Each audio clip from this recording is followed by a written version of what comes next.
오늘도 말씀과 기도로 이 자리에 오신 분들을 축복합니다. 오늘 본문 말씀은 예레미야 30장 1절로 11절 말씀. 법에 따른 공의의 징계, 언약에 따른 구원의 약속. 여호와께로부터 말씀이 예레미야에게 임하여 이르시니라. 이스라엘의 하나님 여호와께서 이와 같이 말씀하여 이르시기를 내가 내게 일러준 모든 말을 책에 기록하라. 여호와의 말씀이니라. 보라, 내가 내 백성 이스라엘과 유다의 포로를 돌아가게 할 날이 오리니 내가 그들을 그 조상들에게 준 땅으로 돌아오게 할 것이니 그들이 그 땅을 차지하리라. 여호와께서 말씀하시니라. 여호와께서 이스라엘과 유다에 대하여 하신 말씀이 이러하니라. 여호와께서 이와 같이 말씀하시되 우리가 무서워 떠는 자의 소리를 들으니 두려움이요 평안함이 아니로다. 너희는 자식을 해산하는 남자가 있는가 물어보라.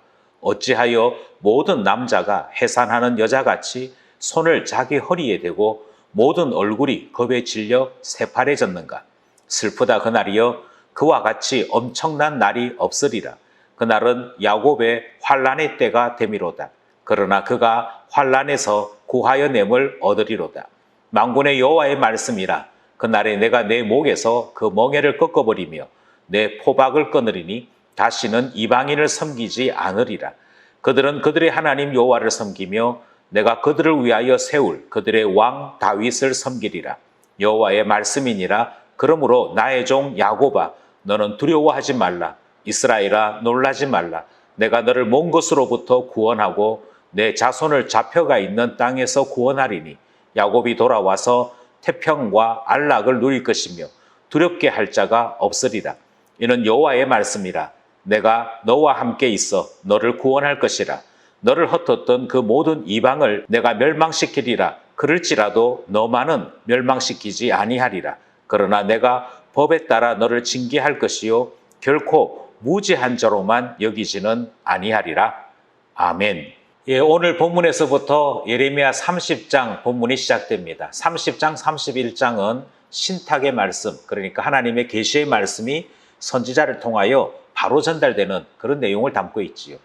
하나님의 계시의 말씀은 그 내용을 역사적 이해가 없이는 이해할 수 없습니다. 그러니까 29장까지의 내용이 머릿속에 있어야 왜 이와 같은 말씀을 하셨는지 이해할 수 있는 것이죠.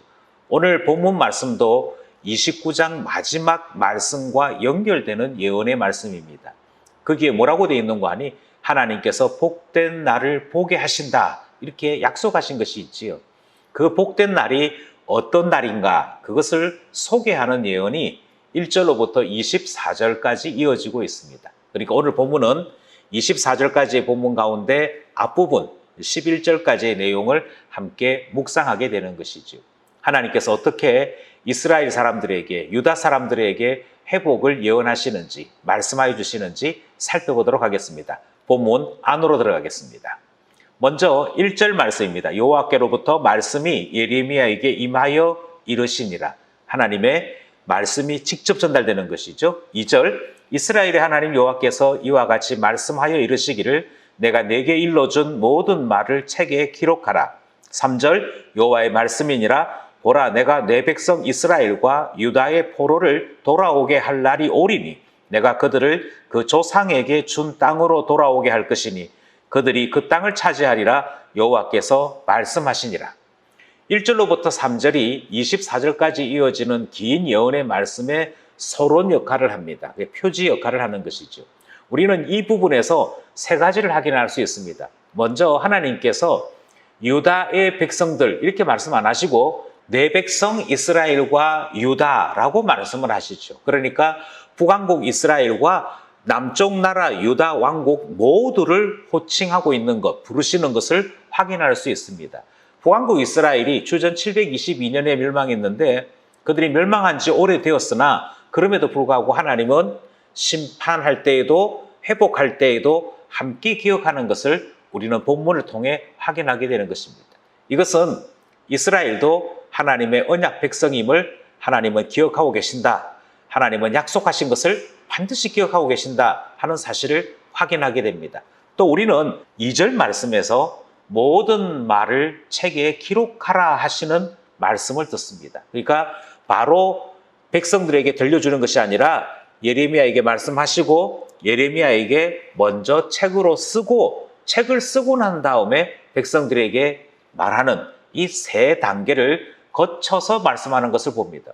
왜 책으로 기록하는 것이 필요했을까? 그것은 지금 들려지는 예언의 말씀을 모든 이스라엘 사람들이 시간이 지나고 난 다음에도 확인할 수 있기 위해서입니다. 그래서 다니엘이 시간이 한참 지나고 난 다음에 예레미야의 예언의 말씀을 묵상하다가 찾다가 70년 포로 생활이구나. 그 연표를 계산하는 장면들을 우리는 기억하고 있는 것이지. 그래서 책으로 기록하는 것은 하나님의 신실하심과 모든 사람들에게 전파되기 위한 최고의 방편이 책이기 때문이었습니다. 이처럼 하나님은 지금 모든 사람들이 확인할 수 있는 분명한 예언의 말씀을 전하여 주고 계시는 것이지요. 그게 무슨 말씀이냐? 그것이 3절에 등장하는데요. 3절 말씀에 보면 보라 내가 내 백성 이스라엘과 유다의 포로를 돌아오게 할 날이 오리니. 먼저 우리가 분명히 알 수 있는 것은 이스라엘도 멸망하고 유다도 멸망하는 일이 있다는 것입니다. 그러니까 포로로 다 끌려갔지요. 포로로 끌려갔다가 돌아오게 하신다 하는 말씀 속에는 멸망은 반드시 있다. 하나님께서 예레미야를 통하여 말씀하신 멍에와 그 줄을 매는 일이 반드시 있다 하는 사실을 다시 한번 확인합니다. 있는데 그것만 있는 것이 아니고 돌아오게 되는 회복의 날도 있다라고 말씀하시는 것이지요.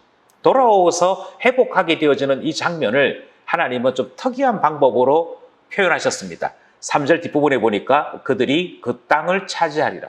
마치 모세와 여호수아가 애굽에 종살이하고 있던 데에서 약속의 땅으로 찾아 들어가는 거룩한 행진을 했던 그 장면 그대로 주님은 그 날을 그렇게 표현하고 계시는 것을 봅니다. 그들이 자기 땅, 언약의 땅, 약속의 땅을 차지하러 온다. 이렇게 말씀하시죠. 이것이 지금 계속되어지는 예언의 표지에 담겨집니다. 이 이야기를 전해주려고 해라고 말씀하시는 것이지요. 하나님의 약속이 여기에 등장합니다. 회복의 약속입니다.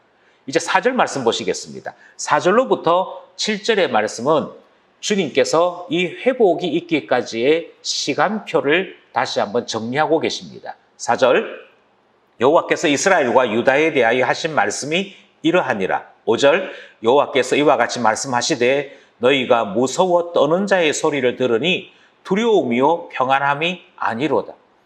무서워하는 일이 있습니다. 떠는 일이 있습니다. 그 일이 지금 먼저 전달되고 있습니다.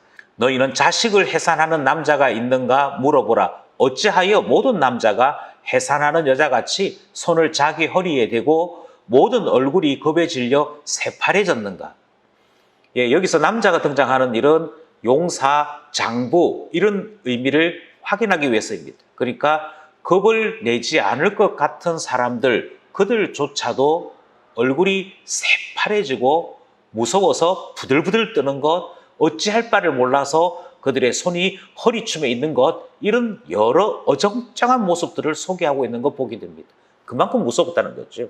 그만큼 두려움의 날이 있다는 것입니다. 그 날이 언제냐? 그날은 북왕국 이스라엘이 남쪽 유다가 멸망당하는 날입니다. 그 멸망당하는 날 예루살렘에 있었던 많은 사람들이 기근과 환란, 공포 이런 것에 질려서 스스로 성 안에 기진하게 되어지는 일들이 있었습니다. 그렇게 해서 멸망당하는 날이 바로 바벨론 왕 느부갓네살이 예루살렘을 멸망시킨 날이었습니다. 지금 그 장면을 성경이 기록하고 있는 것이죠. 따라서 4절로부터 7절 말씀은 하나님께서 어떻게 회복의 날을 이루어 가시는가를 설명하시는데 환란이 먼저 있다는 것입니다. 반드시 환란이 먼저 있습니다. 환란이 있고 그리고 구원이 베풀어지는 것이지요. 계속됩니다. 슬프다 그날이여 그와 같이 엄청난 날이 없으리라. 그날은 야곱의 환란의 때가 되미로다. 이것이 전형적인 종말에 대한 표현입니다. 그날 야곱의 환란의 때, 여호와의 날, 이것은 대부분 종말을 의미합니다. 그 종말에 가장 실감이 있는 날이 언제냐? 나라가 무너지는 날이죠. 이스라엘 나라, 언약의 나라가 무너지는 이 경험은 주님의 종말이 어떠한가를 체험할 수 있는 그와 같은 날이어서 같이 불려집니다. 그날 야곱의 환난의 날, 최후의 날, 여호와의 날 이렇게 불려지는 것이죠. 예, 이 날이 먼저 있었습니다. 그리고 이스라엘은 먼저 경험했었고 유다는 경험하고 있는 중에 있습니다. 그리고 이 날을 경험했을 때 모든 사람들이 두려워했더라 하는 것입니다. 그런데 성경이 그것으로 끝나지 않지요. 7절 뒷부분. 그러나 그가 환난에서 구하여 냄을 얻으리로다. 걸어 나가 있다는 것입니다. 환난이 있습니다. 그리고 구원이 있습니다. 그 구원, 회복의 날이 있음을 말씀하는 것이지요. 8절과 9절은 그 회복에 대한 예언이 첫 번째로 주어지는 말씀입니다. 8절, 만군의 여호와의 말씀이라. 그날에 내가 내 목에서 그 멍에를 꺾어버리며 내 포박을 끊으리니 다시는 이방인을 섬기지 않으리라. 예레미야 선지자가 전달했던 예언이 있습니다. 이 줄과 멍에를 매라 했던 것이, 그런데 회복의 날에는 그 매라고 했던 줄, 그 매라고 했던 멍에를 하나님께서 친히 꺾으시고 풀어주시는 것을 보게 됩니다. 여기에 등장하는 포박을 끊는다는 말은 줄을 끊는다는 것인데요. 이것은 사람이 줄로서 포박당하는 그것이 끊어진다라고 하는 것을 설명해서 말하고 있는 것입니다. 그래서 결과가 어떻게 되느냐? 결과가 이방인을 섬겼던 이 치욕의 날이 끝나게 될 것이다 말씀하십니다. 환난을 주신 하나님이 친히 모든 것을 종결하시는 것을 말씀합니다. 9절, 그들은 그들의 하나님 여호와를 섬기며 내가 그들을 위하여 세울 그들의 왕 다윗을 섬기리라. 이때쯤 되어서야 하나님을 섬긴다는 것이 얼마만큼 놀라운 자격이요 특권인지를 깨닫게 되는 것이지요. 더 이상 이방인 왕 섬기지 아니하고 우리 하나님을 섬기는 것, 그것을 회복으로 표현하고 계시고요. 그들의 왕 다윗을 섬기는 것을 이스라엘의 해방으로서 설명하고 있는 것을 보게 되어집니다. 바로 그 날이 언젠고 하니 바벨론에 끌려갔던 포로들이 돌아오는 날이고요. 그러나 좀 더 구체적으로는 예수 그리스도께서 억눌린 죄 아래 갇혀 있는 사람들을 해방시키는 그 날이 되는 것입니다. 따라서 이 예언은 이중적 적용을 합니다. 하나는 이스라엘이 경험한 것이고요. 또 하나는 이스라엘을 뛰어넘어서 온 이스라엘, 온 유대, 바꿔 말씀드려서 모든 언약 백성들이 경험하는 날이 있음을 말씀하는 것이죠. 그래서 이스라엘의 역사 속에서 또는 하나님 나라의 역사 속에서 이것이 각각 성취되는 것을 우리는 잘 알고 있는 것입니다. 주님이 보내실 왕 다윗은 예수님이고요. 예수 그리스도가 오심으로 억눌렸던 자들이 해방되어지는 참된 해방이 일어나는 것을 말씀하고 계십니다. 이제 마지막 10절, 11절입니다. 마지막 10절, 11절도 역시 마찬가지로 회복에 대한 약속의 말씀이 주어집니다. 10절, 여호와의 말씀이니라. 그러므로 나의 종 야곱아 너는 두려워하지 말라. 이스라엘아 놀라지 말라. 내가 너를 먼 곳으로부터 구원하고 야곱이 돌아와서 태평과 안락을 누릴 것이며 두렵게 할 자가 없으리라. 지금 이스라엘은 환난을 경험하고 있는 중에 있습니다. 완전히 경험한 것이 아니고 환난을 향해 가고 있는 중에 있지요. 그래서 두려움이 있습니다. 얼마나 아플까? 얼마나 무서울까? 그와 같은 두려움과 이 일에 대한 불안함이 있습니다. 그런데 하나님께서 조금 더 먼 미래의 일을 말씀하시지 않아요? 회복이 있다 이렇게 말씀하심으로 비록 이 날이 무서운 날인 것은 맞으나 그럼에도 불구하고 너무 놀라지 말아라, 두려워하지 말아라, 반드시 회복이 있다라고 말씀하는 것을 듣는 것입니다. 따라서 이 무서운 심판의 날에도 평안을 누릴 수 있는 사람은 하나님의 약속의 말씀을 믿는 자이고 하나님의 언약 백성인 것을 확인할 수 있는 것이죠. 그것이 10절 말씀입니다. 따라서 두려움의 날을 이겨내고 평안으로 들어가게 되는 것을 말씀하여 주십니다. 그래서 야곱이 돌아와서 태평과 안락을 누릴 것이며 두렵게 할 자가 없게 될 것이다. 주님이 그렇게 약속하는 말씀을 듣습니다. 11절, 이는 여호와의 말씀이라. 내가 너와 함께 있어 너를 구원할 것이라. 너를 흩었던 그 모든 이방을 내가 멸망시키리라. 그럴지라도 너만은 멸망시키지 아니하리라. 그러나 내가 법에 따라 너를 징계할 것이요 결코 무죄한 자로만 여기지는 아니하리라. 11절 말씀은 회복의 날이 이방인들에게는 심판의 날이 되는 것을 말씀하시지요. 그래서 하나님께서 쓰시는 도구로 잠시 이방인들이 언약 백성들을 핍박하는 때가 있었으나 이것은 오래 가지 아니하고 곧 하나님이 회복시킬 그날에는 이방인들이 심판을 받고 하나님 나라 언약 백성들은 회복이 되는 것을 경험하게 된다라고 말씀하십니다.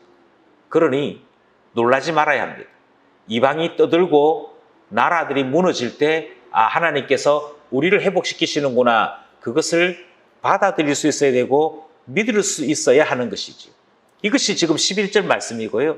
그럼에도 불구하고 하나님께서 이 백성이 왜 징계를 당했는지 그리고 징계당한 후에 하나님께서 어떻게 회복하시는지는 항상 기억해야 될 것을 말씀하고 계십니다. 그것이 11절 마지막이죠. 그러나 내가 법에 따라 너를 징계할 것이요 결코 무죄한 자로만 여기지는 아니하리라.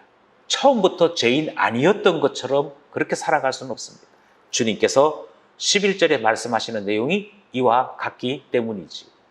오늘 우리가 함께 나누었던 이 말씀을 한 3가지 정도로 정리해 보고자 합니다. 첫 번째로 우리가 기억해야 될 것은 심판은 무섭고 두렵다는 것입니다. 이 심판은 그냥 스쳐 지나갈 수 있는 그런 것이 아닙니다. 북왕국이 심판을 받았고 남쪽 유다가 심판을 받습니다. 심지어 회복이 되어 돌아올 그날에도 이방인들이 심판을 받습니다. 성경은 모든 심판의 날을 두렵고 떨리는 날이라 말씀하십니다. 이것은 죄가 얼마만큼 무서운 일인지를 우리에게 보여주시는 것이고 하나님의 심판이 두렵고 무섭기에 주님 앞에 우리의 날 하루하루를 신중하게 살아야 할 것을 말씀하시는 내용이 되어집니다. 두 번째로 우리는 하나님께서 오늘 본문 말씀을 통해 하나님의 회복의 역사가 얼마나 놀라운지를 보여주십니다. 아무리 흩어져 있어도 또 시간이 지났다 할지라도 하나님께서 회복을 명하실 그날에는 다 불러 모으시고 약속의 땅을 향해 행진했던 그날처럼 다시금 언약의 땅을 찾아 행진하게 될 것, 차지하게 될 것을 말씀하시는 겁니다. 하나님의 회복은 이처럼 모든 고통을 잊을 만큼 놀라운 것입니다. 예수 그리스도께서 우리에게 주시는 그 회복의 은혜는 무엇으로도 표현할 수 없을 만큼 놀라운 것이지. 우리는 하나님의 회복의 약속, 그 놀라운 약속을 바라보며 우리가 이 땅에서 수고하는 일에 어떤 주저함도 없어야 할 것입니다. 그리고 주님 만나는 그날에 주님께서 우리의 죄를 씻겨주셨듯이 우리의 눈물을 닦아주실 것이며 우리의 한숨을 회복시켜 주실 것이 분명하기 때문이죠. 그러므로 이미 구원의 은혜를 입은 우리가 회복의 약속을 동일하게 바라보면서 그날의 아름다움을 함께 소망할 수 있어야 할 것입니다. 주님의 회복은 장소, 시간을 뛰어넘어 분명하게 역사하시는 것을 우리는 오늘 본문을 통해 보기 때문입니다. 마지막 3번째는 거짓 선지자들의 거짓 희망이 아닌 하나님의 참된 희망을 우리는 오늘 본문에서 보았습니다. 하나님은 우리를 미워 징계하시되 심판하여 버리시는 그와 같은 분 아니십니다. 하나님은 우리를 사랑하시고 우리의 회복을 누구보다도 원하시며 하나님이야말로 때려서라도 온전케 되기를 원하시는 분임을 본문을 통해 보았습니다. 환난을 주심도 회복하기 위해서이고 우리를 징계하심도 우리를 바로 되게 하기 위해서임을 보기 때문이죠. 그 받은 은혜, 우리를 이끄시는 이끄심에 감사하며 살아가는 언약 백성 되어야 할 것입니다. 오늘도 기도 제목을 함께 붙입니다. 이 말씀을 붙잡고 기도하실 때 함께 기도하는 제목 기억해 주시길 바라고 믿음을 가지고 기도할 때 하나님께서 풍성한 응답 주시기를 간절히 소원합니다.